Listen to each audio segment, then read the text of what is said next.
नमस्कार साथियों, स्वागत है आपका सिविल लक्ष्य अकेडमी के Chhattisgarh daily current affairs programme में।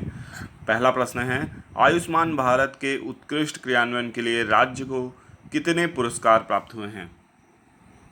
तो इसका सही जवाब है 3 पुरस्कार प्राप्त हुए हैं। तो इसको याद रखिएगा कि 3 पुरस्कार राज्य को किसके लिए प्राप्त हुए हैं? उत्कृष्ट क्रियान्वयन किसका? आयुष्मान भारत का। आयुष्मान भारत के तहत क्या होता है भाई? कार्ड बनाया जाता है, आयुष्मान भारत कार्ड, जो लगभग 90% परिवारों को कवर कर लिया गया छत्तीसगढ़ में। ये बहुत अच्छी बात है। 100% लक्ष्य हासिल किया गया, क्या कहते हैं, आपका आयुष्मान कार्ड बनाने का। और जो कह सकते हैं लाभ का अंतरण है ना, वो भी प्रदान किया गया। इन तीनों ही श्रेणियों में राज्य के जो आयुष्मान भारत है उसको 3 पुरस्कार मिले। ठीक है, ये केंद्रीय स्वास्थ्य राज्य मंत्री की तरफ से मिला है, जो छत्तीसगढ़ के सचिव थे।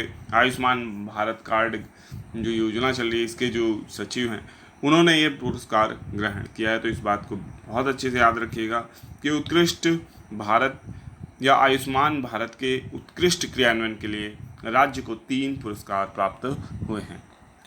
नेक्स्ट क्वेश्चन है, छत्तीसगढ़ ग्रामीण आवास न्याय योजना का शुभारंभ कब हुआ? तो इसका सही जवाब है 25 सितंबर को। तो 25 सितंबर को छत्तीसगढ़ ग्रामीण आवास न्याय योजना की शुरुआत हुई है ना। इसको याद रखिएगा। कौन आए थे भाई? राहुल गांधी आए थे। कहाँ पे हुआ था ये कार्यक्रम? ये बिलासपुर के परसदा में फायर एंड सेफ्टी जो ग्राउंड है वहाँ पे हुआ था।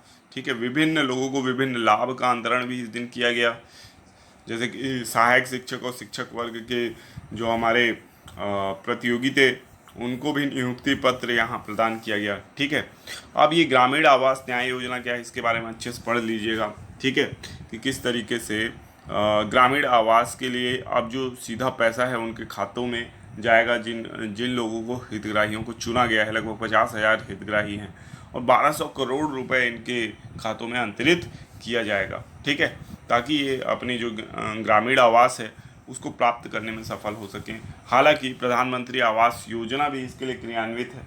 ठीक है, तो इसको भी याद रखना है आपको। ठीक है, तो छत्तीसगढ़ ग्रामीण आवास न्याय योजना की शुरुआत हो चुकी है 25 सितंबर से। और इस सम्मेलन को ही क्या बोला गया पता है? आवास न्याय सम्मेलन।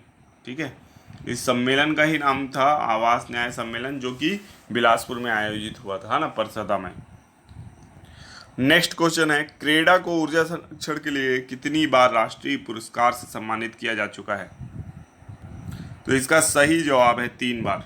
ठीक है, तो क्रेडा को ऊर्जा संरक्षण के लिए कितनी बार राष्ट्रीय पुरस्कार से सम्मानित किया जा चुका है? 3 बार। ठीक है, छत्तीसगढ़ अक्षय ऊर्जा विकास अभिकरण क्रेडा है। ठीक है, इसके बारे में बहुत अच्छे से पढ़ लीजिएगा, कई बार इससे क्वेश्चन आता है। ठीक है, अनगिनत बार इससे क्वेश्चन आ चुका है, तो आपको इसके बारे में सब कुछ पता होना चाहिए। ठीक है, नेक्स्ट क्वेश्चन है, एशियन गेम्स 2023 में भारतीय महिला क्रिकेट टीम ने कौन सा मेडल जीता है? तो बिल्कुल चक दे इंडिया वाला परफॉर्मेंस देते हुए और गोल्ड मेडल हमारी भारतीय महिला क्रिकेट टीम ने जीत लिया है। ठीक है, तो इसको याद रखना है। श्रीलंका को पराजित किया फाइनल्स में, है ना। श्रीलंका को पराजित करके गोल्ड मेडल जीत लिया। ठीक है, इससे पहले भारतीय महिला क्रिकेट टीम ने क्रिकेट में कितने एशियन गेम्स में गोल्ड मेडल जीते हैं? तो ये पहला गोल्ड मेडल है, क्योंकि क्रिकेट को इसी वर्ष शामिल किया गया।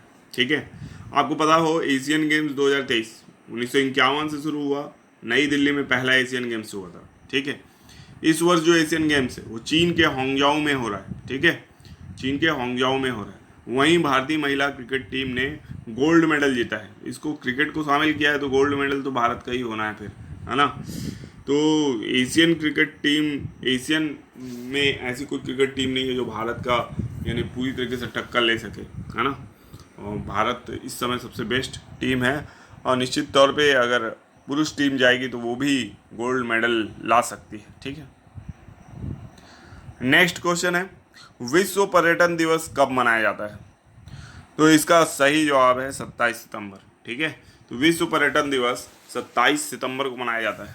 ठीक है, और आज है 27 सितंबर, तो याद रखना है आपको कि विश्व पर्यटन दिवस जो है 27 सितंबर को पर्यटन को बढ़ावा देने के लिए मनाया जाता है।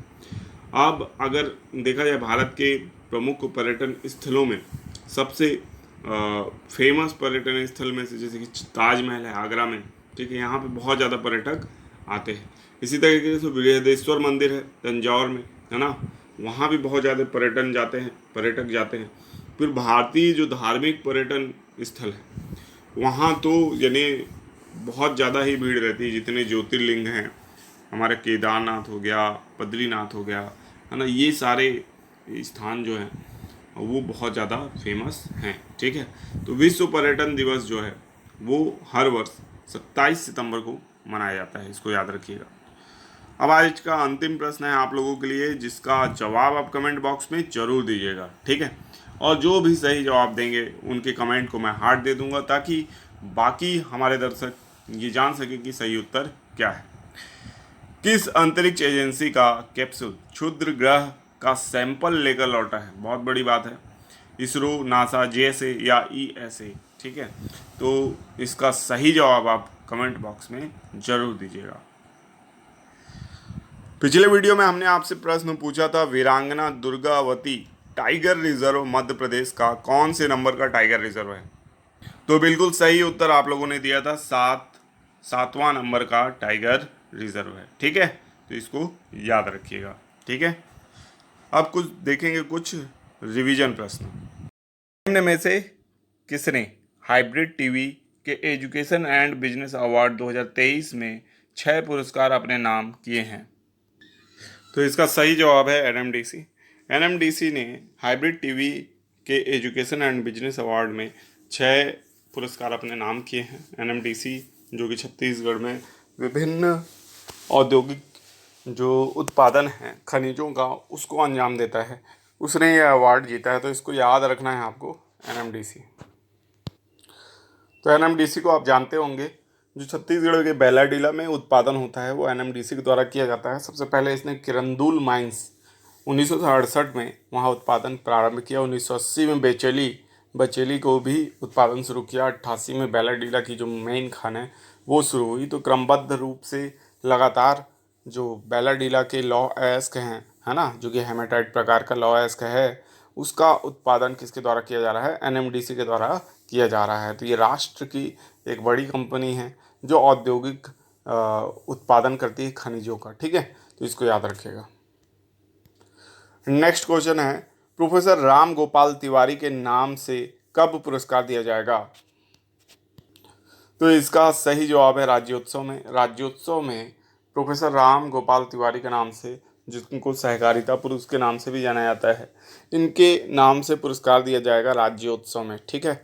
और ये ब्राह्मण वर्ग के एक विद्वान थे, है ना, प्रोफेसर राम गोपाल तिवारी, और छत्तीसगढ़ में इनका विशेष महत्व है, ठीक है। तो राज्योत्सव में इनके नाम से पुरस्कार दिया जाएगा, इस बात को याद रखना है। नेक्स्ट क्वेश्चन है, नीति आयोग की रिपोर्ट के अनुसार छत्तीसगढ़ के कितने लोग गरीबी रेखा से बाहर आ चुके हैं? तो इसका सही जवाब है 40 लाख, है ना। तो 40 लाख लोग छत्तीसगढ़ के गरीबी रेखा से बाहर आ चुके हैं। और ये गरीबी रेखा जो है बहुआयामी गरीबी है, ठीक है। तो बहुआयामी गरीबी से बाहर लाने में छत्तीसगढ़ सरकार बहुत ज़्यादा सफल हुई है। और छत्तीसगढ़ सरकार की जो न्याय योजना, विभिन्न न्याय योजना जो चला रही है, जिसके द्वारा डायरेक्ट बेनिफिट प्राप्त हो रहा है जनता को, उसके माध्यम से 40 लाख लोगों को बहुआयामी गरीबी से बाहर किया गया है। राज्य सरकार ने काफ़ी अच्छा काम किया है गरीबी निवारण में, ठीक है। रोजगार देने में भी बहुत अच्छा काम किया है। ग्रामीण रोजगार में जो बेरोजगारी प्रतिशत है वो मात्र 0.5% है, जो कि इन्हें एक इतिहास रच दिया है सरकार ने। और कई महीनों में ये 0.1% भी रही है, ठीक है। तो लगभग नगण्य बेरोजगारी ग्रामीण क्षेत्रों में देखने को मिली है, ठीक है। तो ये भी याद रखिएगा। नेक्स्ट क्वेश्चन है, विश्व गेंडा दिवस कब मनाया जाता है?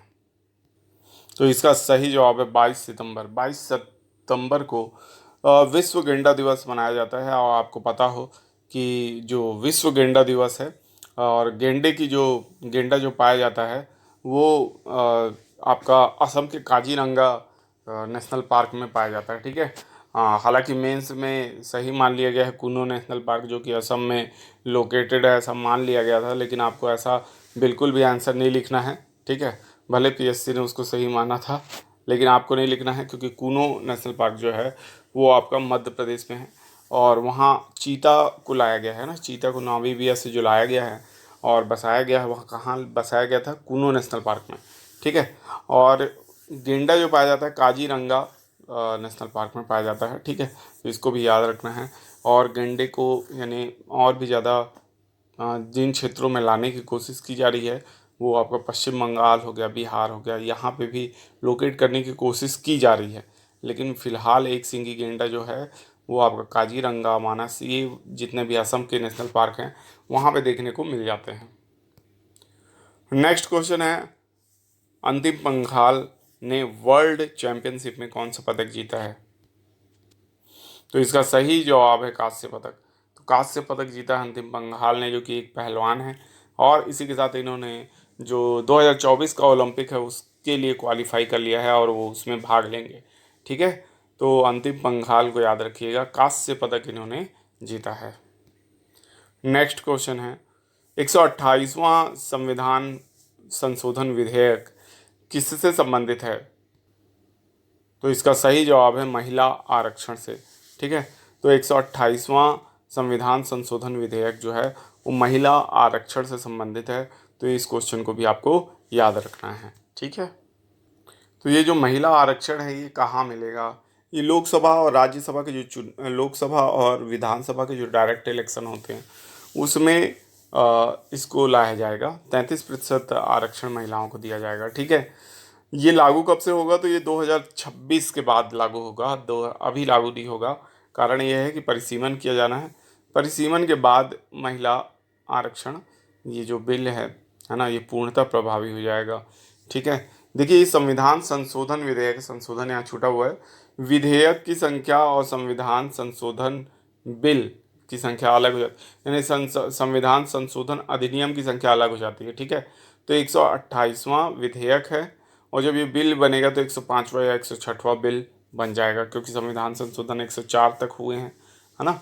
तो वो ये उसके बाद वहाँ पे बिल